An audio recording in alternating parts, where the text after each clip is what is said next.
आपण पाहत आहात RK न्यूज, बातमी तुमची, आवाज आमचा।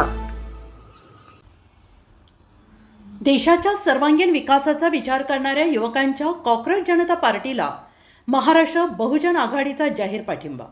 तरुणांना कॉक्रोच म्हणून हिणवल्याच्या पार्श्वभूमीवर महाराष्ट्र बहुजन आघाडीने कॉक्रोच जनता पार्टीला जाहीर पाठिंबा जाहीर केला आहे। सामाजिक कार्यात तरुणांचा सहभाग नाही असा आरोप होत असताना तरुणांनीच राजकीय पुढाकार घेतल्याने ही बाब देशाच्या इतिहासात प्रथमच घडल्याची प्रतिक्रिया संस्थेचे संस्थापक अध्यक्ष डॉक्टर अनिल माने यांनी दिली आहे।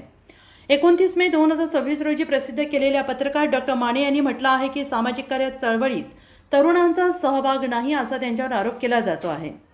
त्यांना कॉक्रोच म्हणून हिणवलं जातंय, त्यांचा अपमान करण्यात आला आहे।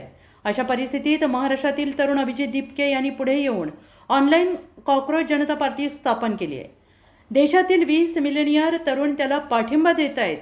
तरुणांना आत्मभान आलेला आहे, आपल्यावरील अन्यायाची जाणीव झाली आहे। बेरोजगारी, पेपरफुटी, भ्रष्टाचारावर निशाणा कॉक्रोच जनता पार्टीच्या स्थापनेमागील मुद्दे मांडताना डॉक्टर माने यांनी उच्च शिक्षित तरुणांच्या बेरोजगारीपासून ते नीट पेपरफुटी प्रकरणापर्यंत अनेक प्रश्न उपस्थित केले आहेत। प्रत्येक विभागात भ्रष्टाचार सुरू आहे। नीट पेपरफुटी प्रकरण, देशभरात अनेक विद्यार्थ्यांनी केलेल्या आत्महत्या, याला जबाबदार कोण? संविधानाला अपेक्षित असलेला कारभार होत नाही। निवृत्त न्यायाधीश राज्यसभेचे खासदार कसे बनतात?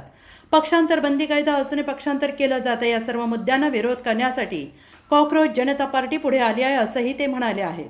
त्यामुळे महाराष्ट्र बहुजन आघाडीने कॉक्रोच जनता पार्टीला जाहीर पाठिंबा देत असल्याचं डॉक्टर माने यांनी स्पष्ट केलं आहे। यावेळी उपाध्यक्ष अरविंद सोनटक्के, प्रमोद उपरीकर, राजेंद्र कांबळे, सुरेश जत्राटकर, प्रकाश हुलस्वार, प्राध्यापक सुहास निर्माळे, युवराज राजवाडे, किरण पटवर्धन, सुरेश मालेकर, अमित कांबळे आदी उपस्थित होते।